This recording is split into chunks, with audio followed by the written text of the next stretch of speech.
Purihin po ang Panginoon at tayo po ay makakapag-aaral na muli ng kanyang mga salita. Nung nakarang 2 linggo po ay may tinuro sa atin si Pastor tungkol nga sa mga babala. Ano nga po yung tinuro ni Pastor? Kung natatandaan nyo? Opo, kung tayo hindi mababago. Sinasabi doon na hihiwalay po ng Diyos ang mga hindi nakabalik sa Kanya dahil tuluyan na silang mawawalay sa layunin ng paglikha sa kanila. Meron po kasing tiyak na layunin ng Diyos na nang likhain niya ang tao. Nilikha niya ang tao para sa Kanya upang sila ay makapili niya sa walang hanggan doon sa bagong daigdig. Kaya nga po patuloy tayong binabago ng Diyos upang maibalik tayo sa orihinal na layon ng Diyos. Di po ba? At upang tayo maging kawangis niya, upang tayo ay ihanda niya sa paghaharing kasama ng Panginoon Hesus sa walang hanggan, at upang tayo ay mapabanal at maging karapat-dapat sa piling ng Diyos sa bagong daigdig. At ganoon din po, hihiwalay ng Diyos ang mga hindi nakabalik sa Kanya dahil ipinagwalang bahala nila ang ginawang pagpapakasakit ng Panginoon Hesus para iligtas sila. Namatay po ang Panginoon Hesus para sa atin, pero pinagwalang bahala po nila ito. Dahil nga po sa kasalanan ay nawalay ang tao sa Diyos at sa layunin ng Diyos. Hindi tayo makakabalik sa Diyos sa sariling kakayahan lang po natin. Ito ang dahilan kung bakit ibinigay ng Ama ang Panginoong Hesus. Ang hindi natin kayang gawin ay ginawa ng Diyos sa pamamagitan ng pagkakatawang tao ng ating Panginoong Hesus. Ang hindi natin kayang gawin ay ginawa po ng Diyos sa pamamagitan ng Panginoong Hesus. Siya ang sapat na kabayaran para sa ating mga kasalanan. At ihihiwalay nga po ng Diyos ang mga hindi nakabalik sa Kanya dahil po hindi sila nabago tungo sa pamumuhay sa bagong daigdig. Sa panahon po kasi natin ngayon ay nauuso na po ang mga pangaral na ang mahalaga lang ay mailigtas lamang. Di po ba? At ito ay sa pamamagitan ng pananampalataya sa Panginoong Hesus. Tama naman po yun. Tama yun. Kaya lang, may kulang. Ang nais ng Diyos ay tayo ay mabago tungo sa wangis ng Panginoon Hesus at hindi po sapat ang pananampalataya lamang na walang gawa. Wala pong makikitang pagbabago sa atin. Sabi nga po ni James, ang pananampalatayang walang gawa ay patay. Yan po ang babala at paalala sa atin kung hindi tayo mababago. Tandaan po natin na ang kakaunin lang ng Panginoon Hesus at ang babalikan niya ay yung mga naiwangis sa Kanya. Di po ba? At yan nga po yung mga paalala at babala sa atin kung hindi tayo mababago. At sa araw na ito, ang pag-aaralan naman po natin ay ang mga pagbabagong kailangan. Ang pagbabago po ay bahagi na ng ating buhay, hindi po ba? Kung hindi tayo magbabago, tayo ay magiging stagnant, patuloy tayong magiging bansot. Hindi po tayo lalaki. Bagamat maaaring may mga bagay tungkol sa atin na hindi natin gusto at gusto natin mawala, hindi natin mamabago ang ating sarili. At sino lang makapagpababago sa atin? Ang Diyos lang po ang makapagpabago sa atin. Ang tunay na pagbabago ay nagmumula sa pag-aaral ng Kanyang salita at hinahayaan itong unti-unting baguhin tayo. Si Apostol Pablo po ay isang halimbawa kung paanong binabago ng awa at biyaya ng Diyos ang isang tao.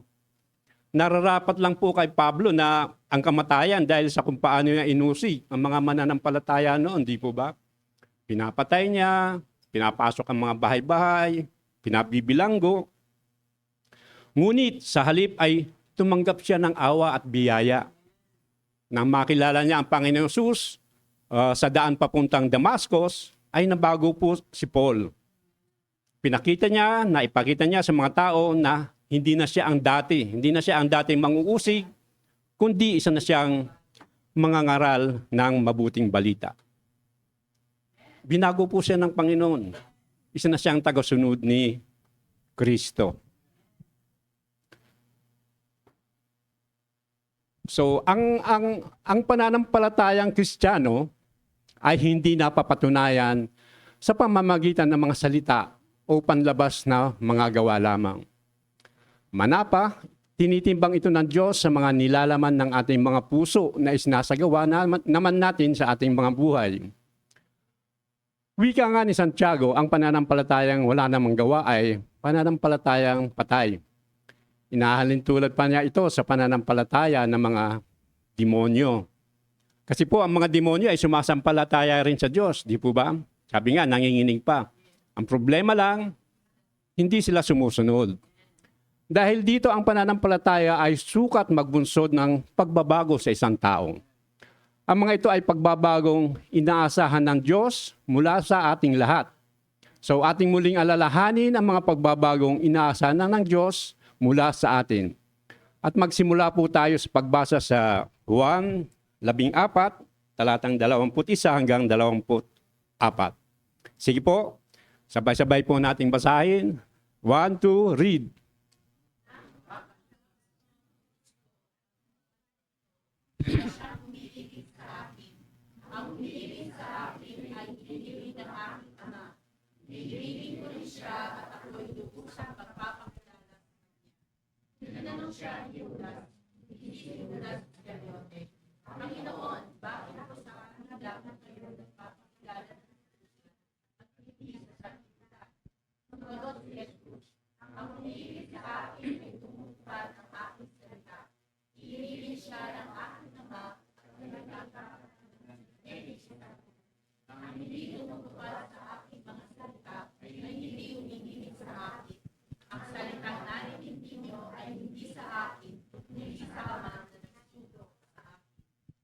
Amen. So ang pinakadakilang utos po sa Biblia ay ang mahalin ang Panginoon ng buong puso, buong kaluluwa at buong pag-iisip. Ang ating pag-ibig sa Diyos ay napapatunayan po sa pamamagitan ng ating pagsunod sa kanyang mga utos. Kaya maaari nating sabihin, mahal natin ang Diyos ng buong puso. Pero kung hindi naman po natin sinusunod ang kanyang mga utos, ay peke po ang pagmamahal natin ngayon, di po ba? Katulad lang tayo ng mga Pariseo na sa labi, nagmumutawi ang kanilang sinasabi, ngunit malayo. Ngunit hindi sa puso nila nagsisimula, lumalabas. Kaya sinasabi dito na ang hindi tumutupad sa aking mga salita ay hindi umiibig sa akin. Kahit po gaano karami ang inaawit natin sa Panginoon, na maganda naman po. Kahit sinasabi nating mahal natin siya, ay hindi po ito batayan na iniibig natin ang Diyos. Ano po ang katibayan na mahal natin ang Diyos? Sa pamamagitan nga po ng pagsunod sa kanyang mga salita. Ibig sabihin, kung tunay nating iniibig ang Panginoon, tayo po ay susunod sa kanyang mga utos. Hindi po mahalaga kung ano ang sinasabi natin sa Panginoon dahil nakikita niya kung ano ang mga nasa puso natin. Ang mahalaga sa Kanya ay kung ano ang ginagawa natin para sa Kanya. Hindi sa kung ano ang sinasabi natin. Kaya nga po, ang sabi ng Panginoon Jesus ay tumatanggap sa mga utos ko at tumutupad nito ang siyang umiibig sa akin. Sino po ang umiibig sa Panginoon? Ang tumatanggap sa mga utos niya at tumutupad nito. Kaya nga po kung panay absent natin sa gawain katulad nito, wala tayong narinig na salita niya, di po ba? Paano tayo tatanggap kung wala tayong naririnig? Di po ba? Sasabihin natin, sayang, gano'n pa naman ang itinuro ng isang linggo, kaya lang wala ako. Manghihinayang ka. Tandaan po natin na kapag wala tayong narinig, wala tayong tatanggapin, at wala tayong susundin. Di po ba? Napakasimple lang po. wala rin pong pag-ibig. Kaya po, wag na tayong a-absent sa susunod. Amen? So, ano nga po ba ang pagbabagong inaasa ng Diyos mula sa atin? Una po, inaasa ng Diyos na siya ang tunay nating iibigin. So, ang ating mga buhay ay salamin lamang ng nilalaman ng ating mga puso.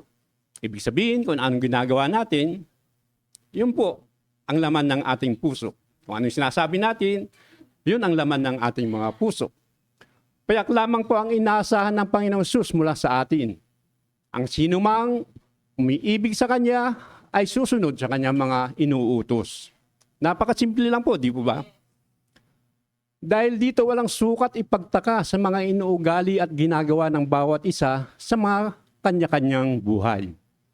Hindi ito hiwaga na kailangan pang pagsasaliksik o matiim na pag-iisip. Ang ating mga buhay ay salamin palagi ng pag-ibig ng puso o ng kawalan nito. So atin pong suriin ang sinasabi ng Biblia tungkol sa pag-ibig at puso. Sabi nga po dito, mga pagtatangi sa pag-ibig at puso. Una, kung nasaan ang kayamanan, naroon din ang puso. Pangalawa, walang puwang sa puso ng tao ang dalawang pag-ibig. At pangatlo, ang pag-ibig sa Diyos ay tugon lamang sa kanyang nauna ng pag-ibig sa atin. At pang-apat, ang pag-ibig natin sa Panginoong Hesus ay pinapatibayan ng ating kagustuhang sumunod sa Kanya at sa Kanyang mga inuutos. Sige po, tingnan po natin yung una, pag-ibig at kayamanan. Sabi po dito sa Matthew 6, 19 to 21. Sabi po dito, huwag kayong mag-impok ng mga kayamanan dito sa lupa. Dito'y may naninirang, insekto at kalawang. At may nakakapasok na magnanakaw. Sa halip, mag-impok kayo ng kayamanan sa langit. Do'y walang naninirang, insekto at kalawang. At walang nakakapasok na magnanakaw. Ito po yung naka-highlight. Sapagkat kung saan naroon ang iyong puso, ang iyong kayamanan, naroon din ang iyong puso. So ang kayamanan po ay anumang bagay na pinahahalagahan natin ng higit sa lahat at siyang nag-uudyok sa atin na kumilos. Para sa ilan, ito po ay, maaaring ito ay pera. Para sa iba, ito ay kapangyarihan. Ang iba naman ay nagsusumikap para maging sikat sa katanyagan. Maraming bagay sa mundong ito ang nakikipagkompetensya para sa kontrol ng mga ating puso. Ayon nga po sa ating Panginoong Hesus, ang pagtukoy kung nasaan ang ating kayamanan ay siyang nagtatakda kung nasaan ang ating puso. Ayon sa Panginoong Hesus, ang pagtukoy, ulitin ko po, ang pagtukoy kung nasaan ang ating kayamanan ay siyang nagtatakda kung nasaan ang ating puso. Maraming tao ang nagsasabing inaantay nila ang buhay na walang hanggan. Inaasam nila ang buhay na walang hanggan. Ngunit ang kanilang puso ay wala rito. Iba ang kanilang ginagawa. Iba ang kanilang iniisip. Sila ay abala sa mga alalahanin ng mundong ito dahil doon po nakasalalay ang kanilang kayamanan. Sa panahon po natin ngayon, maraming tao ang inuuna ang pera at kayamanan. Di po ba? Totoo hindi? Totoo. Akala natin na ang mga bagay na ito ang makapagbibigay sa atin ng kaligayahan at kasiguruhan sa buhay. Totoo naman po, di po ba? Mga kapatid, tandaan natin ang pera at kayamanan ay hindi naman po masama. Hindi ito masama. Yung yumaman tayo, hindi po masama yan. Hindi kasalanan ang maging mayaman. Ngunit kung ito ang nagiging sentro ng ating buhay, ay atin pong ipinagpapalit ang ating Panginoon dito. Katulad nga po ng mayamang binata, di po ba yung sa Bible? Mas mahal ng mayamang binata ang kanyang pera kaysa sa Diyos, kaysa Panginoong Hesus.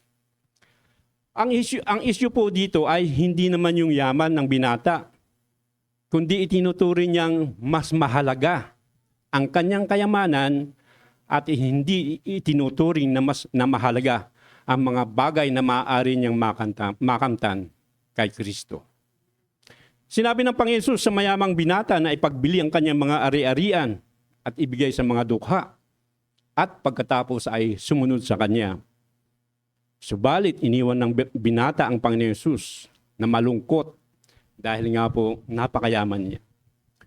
Mas pinili niya ang kayamanan ng mundong ito, kaya hindi siya nag-ipon ng kayamanan sa langit. Ayaw niyang gawin ng kayamanan ang Panginoong Jesus. Inilantad po ng Panginoon ang kasakiman ng puso ng binatang mayaman. Kaya nga po ang sabi ng Panginoon Jesus ay mas madali pang dumaan ang kamelyo sa butas ng karayom kaysa isang mayaman na pumasok sa kaharian ng Diyos. Ang tanong nga po, ano ang silbi ng lahat ng mga kayamanang ito kung wala tayong oras o panahon para sa Diyos na siyang nagmamayari ng ating mga buhay? Sabi nga po ni Mark, sapagkat ano ang mapapala ng tao? Makamtan man niya ang buong mundo, ngunit mapahamak naman ang kanyang kaluluwa. Ang pera po at kayamanan ay pansamantala lamang, di po ba? At hindi ito makakapuno sa ating espiritual na pangangailangan ng tao. Ang ating buhay ay hindi nagmumula sa mga material na bagay, kundi sa Diyos na nagbibigay ng lahat ng bagay. Hindi po natin madadala sa kabilang buhay ang ating mga kayamanan at ari-arian. Ang kayamanan dito sa lupa ay nasisira, ngunit ang kayamanan sa langit ay walang hanggan. Di ba napag-aralan na natin po ito doon sa end times, particular po doon sa 7 bangkok, na kung anong gagawin ng Diyos.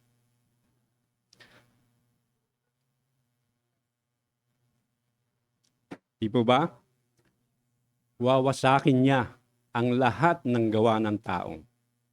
Wawasakin niya. So anong silbi kung tayo mag-iipon ng mga kayamanan? Wala din naman natin ito madadala. Kaya dapat po ang pinaghahandaan natin yung eternity. Di po ba? Paano natin mapapakita na mas mahalaga ang Diyos kaysa kayamanan? Sa pamamagitan po ng pagbibigay ng oras at panahon para sa Kanya. Sa pamamagitan ng pananalangin, pagsamba, pagbabasa ng salita ng Diyos, at pagtulong sa ating kapwa. Kapag inuna natin ang Diyos, siya ang magbibigay sa atin ng ating mga pangangailangan. Ang tunay na kayamanan ay makakamtan po natin sa Kanya. Amen po? Pangalawa, yung pagtatangi sa pag-ibig at puso. Sabi po dito, walang puwang sa puso ng tao ang dalawang pag-ibig. Sabi po dito sa Matthew 6:24. Walang aliping makakapaglingkod ng sabay sa dalawang Panginoon, sapagkat kapuputan niya ang isa at iibigin ang ikalawa. Paglilingkuran ng tapat ang isa at hahamakin ang ikalawa. Hindi kayo maaaring maglingkod ng sabay sa Diyos at sa kayamanan.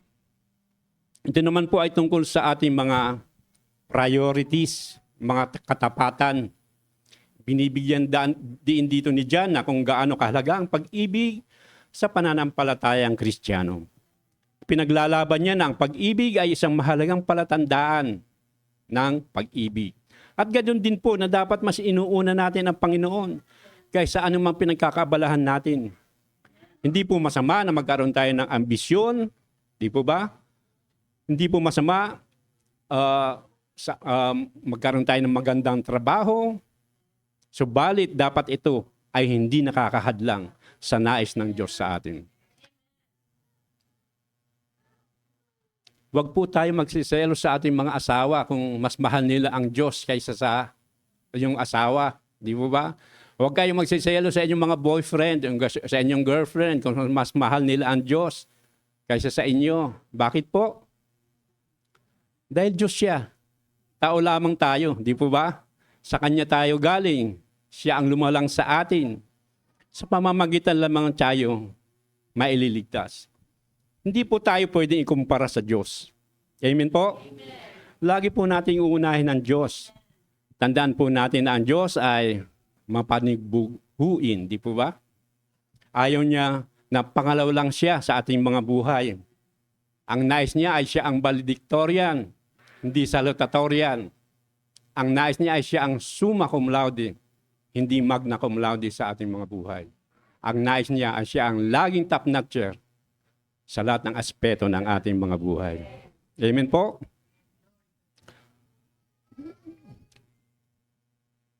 Kaya nga po, hindi tayo maaaring maglingkod ng sabay sa Diyos at sa kayamanan. Hindi ito nangangahulugan na ang isang taong naglilingkod sa Diyos ng buong puso ay hindi magkakaroon ng pera o ari-arian. Hindi rin sinasabi ng Panginoon Jesus na ang mga mananampalataya ay dapat na mahirap o dukha. Di po ba? Hindi po, wala pong sinasabi ang Panginoon doon.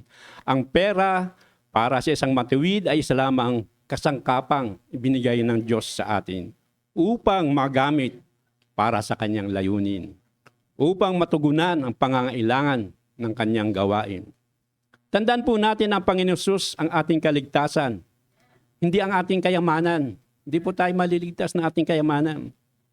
Subok na po yan. Kahit anong yaman mo, namamatay ka pa rin, di po ba? Kahit bilyon na ang kayamanan mo, ang pera mo, hindi ka pa rin maililigtas ng kanyang pera. Mamamatay at mamamatay ka pa rin. Kaya kung pinagpala tayo ng Diyos ng kayamanan, gamitin natin ito para sa ating Panginoon. Amen po? At pangatlo, ang pag-ibig sa Diyos ay tugon lamang sa kanyang nauna ng pag-ibig sa atin. Sige po, basahin ko nga po natin. Wag na, ito na lang pong naka-highlight. Sige po, basahin po natin. 1, 2, read.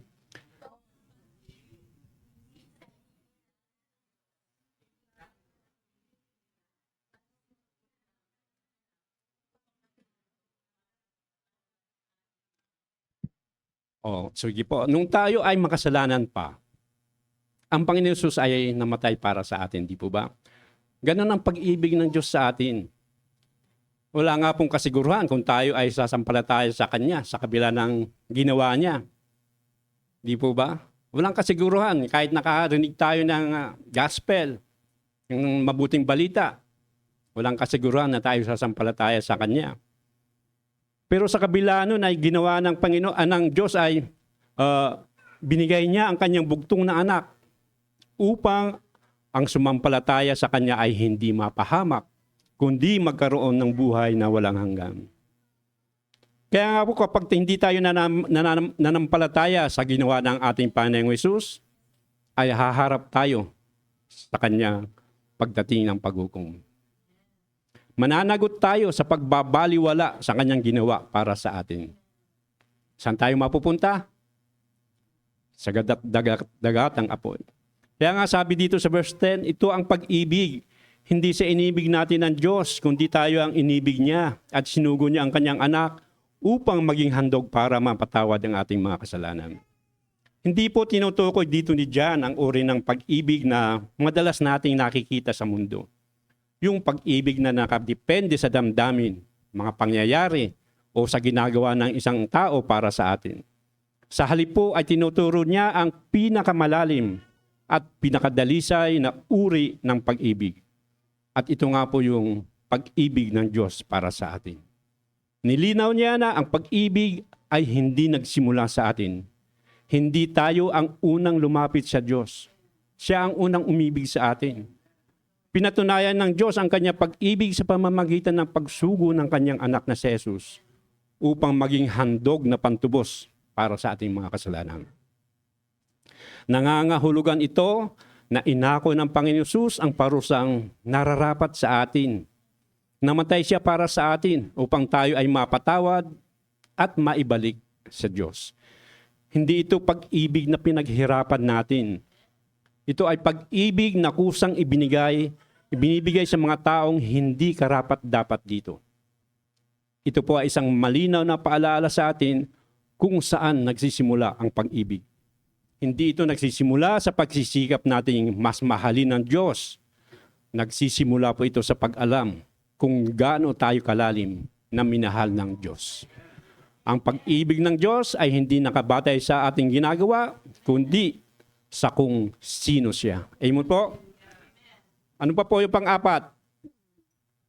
Ang pag-ibig natin sa Panginoon ay pinatitibayan ng kanyang kagustuhang sumunod sa kanya at sa kanyang mga inuutos. Sabi po dito sa verse 21, ang tumatanggap sa mga utos ko at tumutupad nito ang siyang umiibig sa akin. Ang umiibig sa akin ay iibigin ng aking Ama. Iibigin ko din siya at ako'y lubusang magpapakilala sa kanya. At sabi sa 24, ang hindi tumutupad sa aking mga salita ay hindi umiibig sa akin. Ito na po yung binasa natin kanina eh. So ano po yung napapansin nyo dito sa verse 21 at verse 24? Ano napapansin nyo po dyan? Ang sabi sa 21, ang tumatanggap sa mga utos ko at tumutupad nito, ang siyang umiibig sa akin. At sa verse 24, ang hindi tumutupad sa aking mga salita ay hindi umiibig sa akin. Di ba? Binaliktad lang. Pansinin nyo, binaliktad lang eh.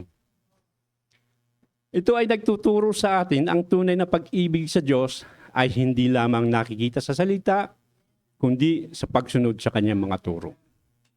Ang pagsunod po ang katibayan ng ating pag-ibig sa Kanya.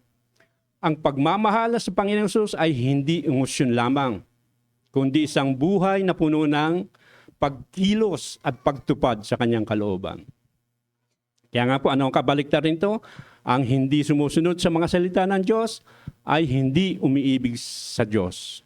Hindi po sapat na tayo ay nagsisimba tuwing linggo kung hindi naman natin isinasapamuhay ang ating mga narinig na salita, di po ba? Halimbawa, tulad ng pinag-aaralan natin ngayon tungkol sa pagbabago. Pero pag-uwi natin ay dati pa rin ang ginagawa natin. Nagtatampo pa rin tayo sa ating kapitbahay dahil hindi tayo naimbitan ng mag-birthday ang kanyang apo.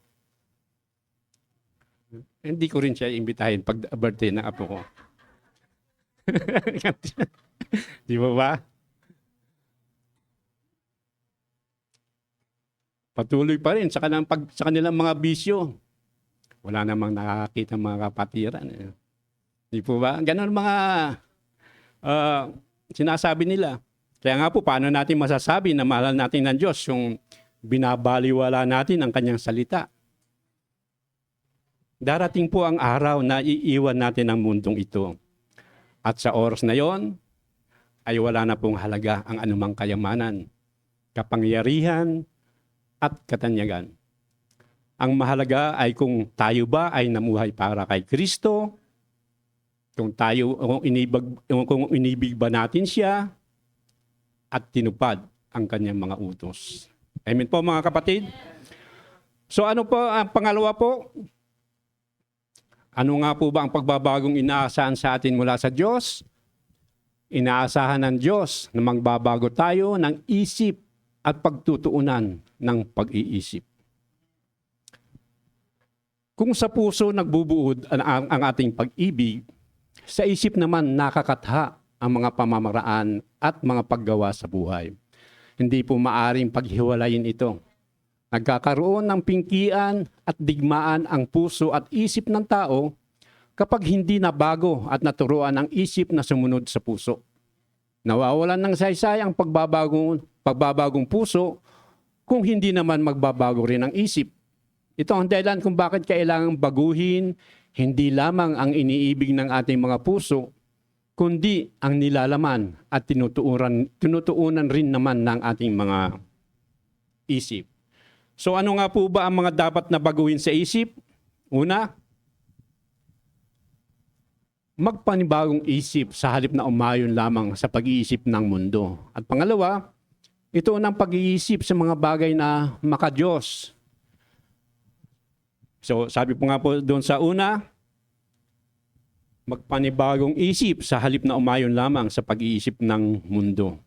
Sabi po dyan sa Romans 12, 1-5, yung ano lang na lang po, naka-highlights. Sige po, basahin natin. 1, 2, read.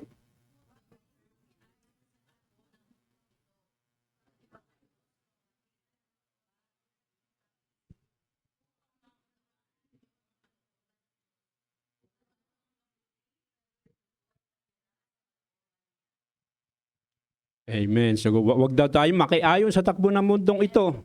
Mag-iba kayo sa pamamagitan ng pagbabago ng inyong pag-iisip upang maunawaan ninyo ang kalooban ng Diyos, kung anong mabuti, kalugod-lugod at ganap na kalooban niya. So paano makakapagtagumpay ang mga mananampalataya upang hindi sumang-ayon sa takbo ng mundong ito? Ito po ay sa pamamagitan nga po ng pagbabago ng isip. At paano naman natin mababago ang ating pag-iisip? Sa pamamagitan ng pang-araw-araw na pananalangin. Ang panalangin ang bibigay daan sa atin na makipag-ugnayan sa Diyos. Ang paglaan ng oras sa Diyos ay nagpapalalim sa ating pananampalataya at nagbibigay daan sa atin na iayon ang ating mga iniisip sa Kanyang kalooban. At mababago din po ang ating mga isip kung palagi tayo nagbabasa ng Biblia. Kailangan natin sundin ang mga aral na itinuturo ng Biblia. Kapag itinuturing natin ang Biblia bilang pinagmumulan ng katotohanan, pinagmumulan ng karunungan at patnubay, ay mamabago natin ang ating sarili. Hindi tayo madaling maimpluwensyahan ng mga tukso dito sa mundo.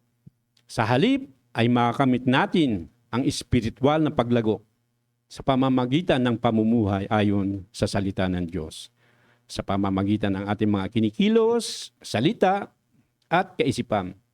Ang gawain po ng salita ng Diyos sa ating mga puso sa pamamagitan ng banal na espiritu ay ang tanging kapangyarihan na makapagbabago sa atin mula sa pagiging makamundo tungo sa tunay na espiritualidad.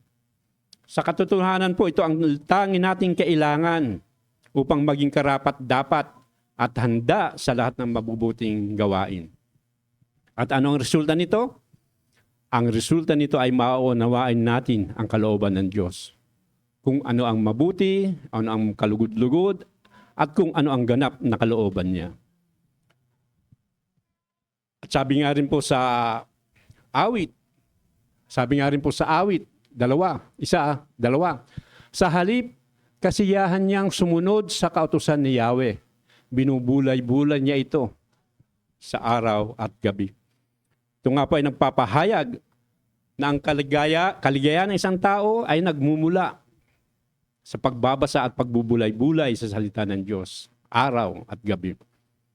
Ito ay nangangahulugang paulit-ulit na pag-iisip at pag-unawa sa salita ng Diyos upang gabayan ang bawat desisyon at kilos natin sa araw-araw. Inihahalintulad po ito sa taong ang sumusunod sa kautusan ni Yahweh sa isang puno na nakatanim sa tabi ng batis na nagbubunga sa tamang panahon at ang mga dahon ay hindi nalalanta. Kaya nga po ang pagsunod po sa Diyos ay nagdudulot ng tunay na kaligayahan at kapayapaan, samantalang ang pagtanggi sa Kanya ay nagdadala ng kapahamakan at pagdurusa. So ano po ang dapat baguhin sa isip? Pangalawa, ituon ang pag-iisip sa mga bagay na maka-Diyos. Sabi po sa Filipos 4:8, bilang pagtatapos mga kapatid, dapat maging laman ng inyong isip ang mga bagay na karapat-dapat at kapuri-puri. Mga bagay na totoo, marangal, matuwid, malinis, kaibig-ibig at kagalang-galang. Isagawa ninyo ang lahat ng inyong natutunan, tinanggap, narinig at nakita sa akin, sa gayon sa inyo ang Diyos na nagbibigay ng kapayapaan. Dapat daw po ang maging laman ng ating mga isip at ay ang mga bagay na karapat-dapat at kapuri-puri. Ano po ang mga bagay na karapat-dapat at kapuri-puri? Sinasabi dito. Sabi dito yung mga bagay na totoo. Ang pag-iisip tungkol sa kung ano ang totoo ay nangangahulugan ng pag-iingat sa ating mga iniisip sa salita ng Diyos at pagtanggi sa mga kasinungalingan na naglalayo sa atin mula sa Panginoon.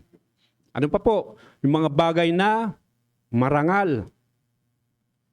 Ang mga rangal ay nananawagan sa atin na magtuon sa mga bagay na karapat-dapat igalang. Yung mga katangiang nagbibigay inspirasyon ng paggalang sa halip na mawawalang kabuluhang bagay.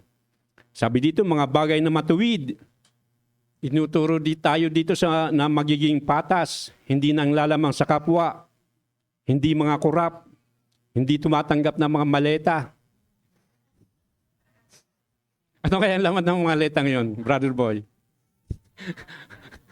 Baka ang tanong, magkano kaya halaga ng isang maletang yon? Di po ba? Ang pag-iisip tungkol sa pagiging malinis, sabi pa dito, ito pang-iwas sa katiwalian at sa halip ay nakatuon ng ating isip sa kabanalan. Ang pag-iisip tungkol sa mga bagay na kaibig-ibig, ito ay tumutukoy sa mga bagay na pumupukaw ng pagmamahal at paghanga, tulad po ng mga gawa ng kabaitan o kagandahan ng nilikha ng Diyos. At ganoon din ang pag-iisip tungkol sa mga bagay na kagalang-galang. Pag-isipan natin ang mga bagay na may mabuting reputasyon, hindi yung napupulaan tayo sa ating mga ginagawa. Sa pamamagitan sa pagtuon natin sa mga bagay na ito, ay sinasanay natin ang ating mga isipan na makahanap ng kapayapaan sa katotohanan ng Diyos. Nais ng Diyos na nakatuon tayo sa mga mabubuting bagay na ito upang ang mga pagkabalisa ay walang puwang sa ating buhay. Sabi nga sa verse 9, isagawa ninyo ang lahat na ninyong natutuhan, tinanggap, narinig at nakita sa akin. Si Apostol Pablo po ang nagsasalita dito. Sa gayon, sa inyo ang Diyos na nagbibigay ng kapayapaan. Huwag lamang pong isipin ang mga prinsipyong ito, kundi ipamuhay ito. Ang tunay na kapayapaan ay hindi lamang nagmumula sa pagkaalam sa katotohanan ng Diyos, kundi sa paggawa nito sa araw-araw. At pangatlo na nga po tayo, ano nga po ang inaasahang pagbabago mula sa atin ng Diyos? Inaasahan ng Diyos na mamumuhay tayong malaya na sa kapangyarihan ng tukso at kasalanan. Kung tayo ay mga Kristiyano na at nakipag-isa na sa Panginoon Hesus, kahit na nabago ang ating mga pag-ibig at mga pag-iisip, tayo ay nasa katawang laman pa rin. Atin pa rin mararamdaman ang mga tukso at akit ng mundo at ang mga udyok ng laman. Ang karapatan at kapangyarihang iwaksi o pagbigyan ito ay nasa sa atin na. Pinalaya na tayo mula sa kapangyarihan ng kasalanan at kaya na nating lumakad sa panibagong buhay sa Panginoong Hesus. So malaya na ba tayo o alipin pa rin? Sabi dito, ang Kristiyano ay pinalaya na. Pangalawa, ang Kristiyano ay dumaranas pa rin ng tukso at akit ng kasalanan. At pangatlo, ang Kristiyanong tunay na umiibig ay magtatagumpay. So ang una po, ang Kristiyano ay pinalaya na. Sabi dito sa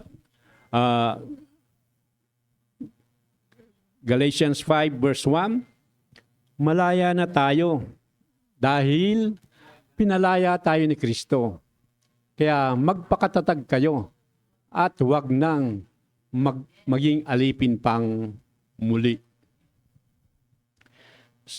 Dati po ay alipin pa tayo ng kasalanan, di po ba? Alipin tayo ng bisyo, yung mga makasalanang gawain, makamundong hangarin. Ang Panginoong Hesus po ang nag-alay ng kanyang buhay upang tayo ay mapalaya sa kasalanan. Di ba? Sabi dito, malaya na tayo dahil pinalaya na tayo ni Kristo. Siya ang nagbigay buhay. Siya ang nagbuwis buhay upang tayong lahat ay magkaroon ng kalayaan. Tinubos niya tayo sa pagkakaalipin sa kasalanan upang tayo ay mamuhay ayon sa pag-ibig at hindi ayon sa kautusan. Kaya po kailangan natin magtiwala sa Kanya. Ito po ang ninanais sa atin ng Diyos na magkaroon ng kalayaan sa ating buhay sa pamamagitan nga po ng pananampalataya sa Panginoong Hesus. Anong dapat natin gawin para hindi tayo paalipin pang muli sa kasalanan? Ano po ang dapat natin gawin? Sabi dito, magpakatatag. Magpakatatag. Sabi ay magpakatatag kayo at huwag nang paalipin pang muli. Magpakatatag tayo dahil sa ating kalayaang tinanggap. Bakit sinabing magpakatatag? Dahil narito po nga po tayo sa mundong ito na pinamamahalaan pa ni Satanas. Nais tayong muling dalhin sa kasalanan at muling gawing alipin ng kasalanan. Kaya ang sabi, magpakatatag. Saan tayo kukuha ng katatagan? Ito ay sa pamumugitan ng buhay na nakasuko kay Kristo at nagpapasakop sa banal na Espiritu.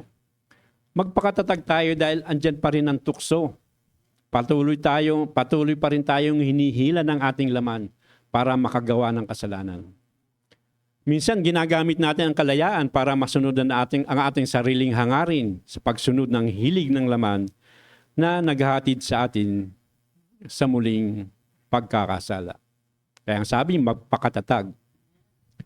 At sabi po dito, tayo ay pinalaya na. Sabi dito sa John 8:31.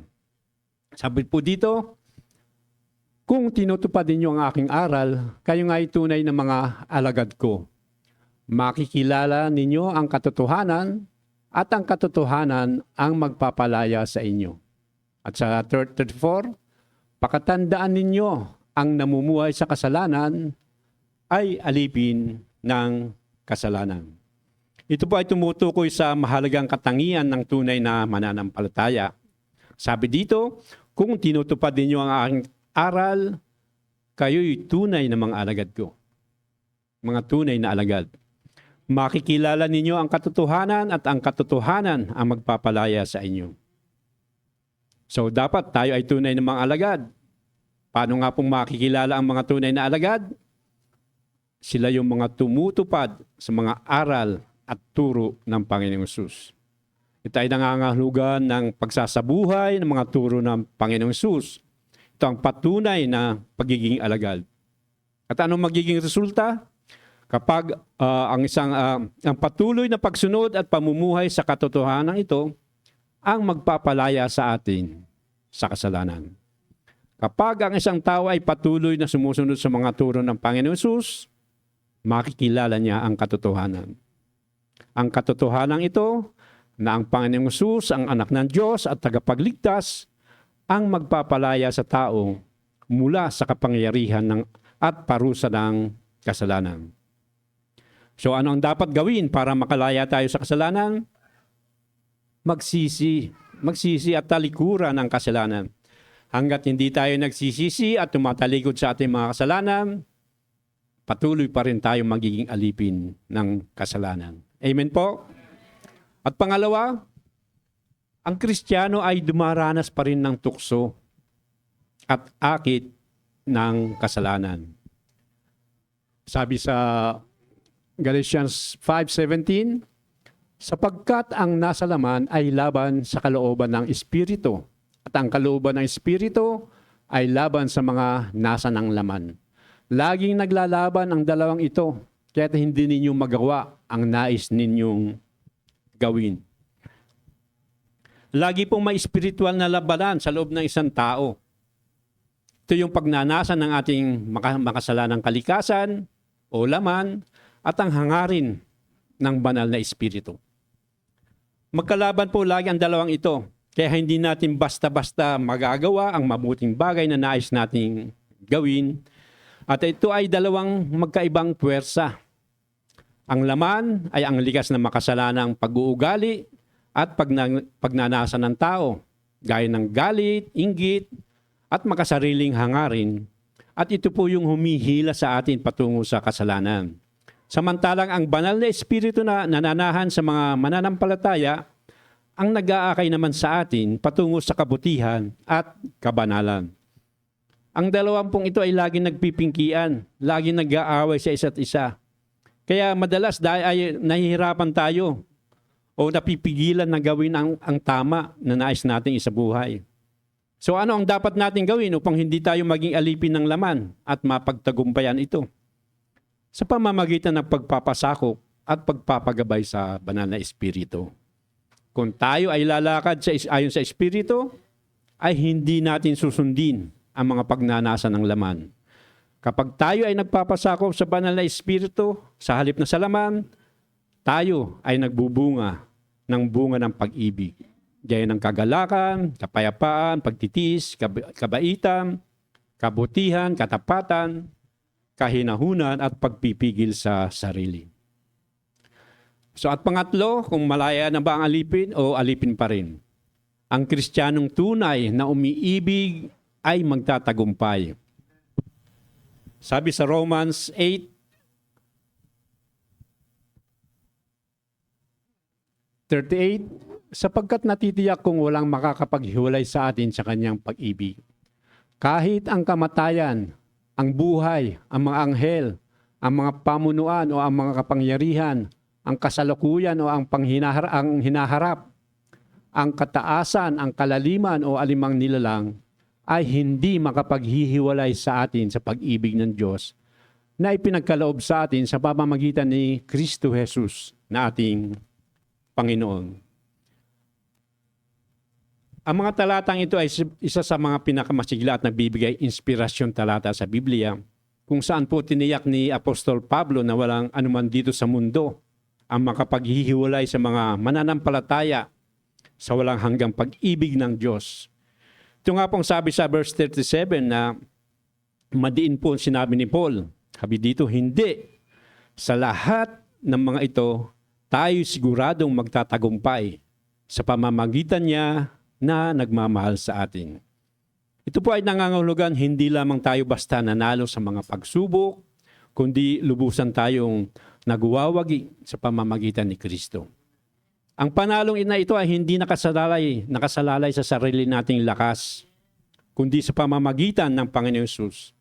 Kahit na tayo ay nahaharap sa mga kahirapan, mga pagsubok, maging sa karamdaman, ang kanyang pag-ibig ang nagbibigay sa atin ng kumpletong tagumpay.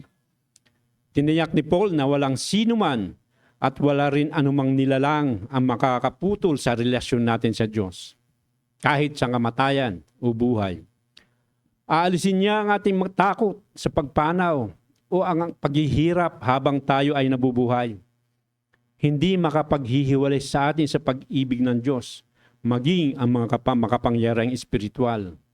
Yung mga problema natin, mga alalahanin natin tungkol sa bukas, anumang kapangyarihang politikal o sistema ng mundo, at lahat ng iba pang bagay dito sa mundo. Ipinapaalala sa atin na ang basehan ng ating kaligtasan ay ang dakilang pag-ibig ng Diyos na pinakita kay Jesucristo. Dahil ang pag-ibig nito ay hindi galing sa Diyos, ay hindi galing sa atin kundi sa Diyos. At ito ay hindi kailanman magbabago o mawawala. Tiyak po ang ating tagumpay kung patuloy tayong susunod sa ating Panginoong Hesus. So ayan po. Ano nga po ba ang mga pagbabagong inaasahan ng Diyos mula sa atin? Sabi dito, inaasahan ng Diyos na siya ay tunay nating iibigin. Inaasahan ng Diyos na magbabago tayo ng isip at pagtutuunan ng pag-iisip. Inaasahan ng Diyos na mamumuhay tayong malaya na sa kapangyarihan ng tukso at kasalanan. At sa ating pagtatapos, malaya pong ipinagkakaloob ng Diyos ang kaligtasan sa sinumang manampalataya sa Panginoong Hesus. Pagkatapos nito, ang buhay Kristiyano ay kailangang pagpasyahan ng bawat isa sa atin upang ito ay maipamuhay ng wasto at matagumpay. Ang pagbabago ay dulot ng bawat pasya ng pag-ibig sa Panginoong Hesus, pagbabagong isip at pamumuhay ng malaya sa mga tukso at kasalanan ng buhay. Ibigin po nating tunay ang Panginoon at paglingkuran siya ng buong puso. Huwag katakutan ang pagbabago, sapagkat ito naman po ang kalooban ng ating Diyos. Mamuhay tayong may pananampalataya at pagsunod sa Panginoon Hesus. Sa gayon, tayo ay lubos na mababago at makakapiling niya sa kanyang pagbabalik. Purihin po ang Panginoon. Maraming salamat po sa inyo lahat.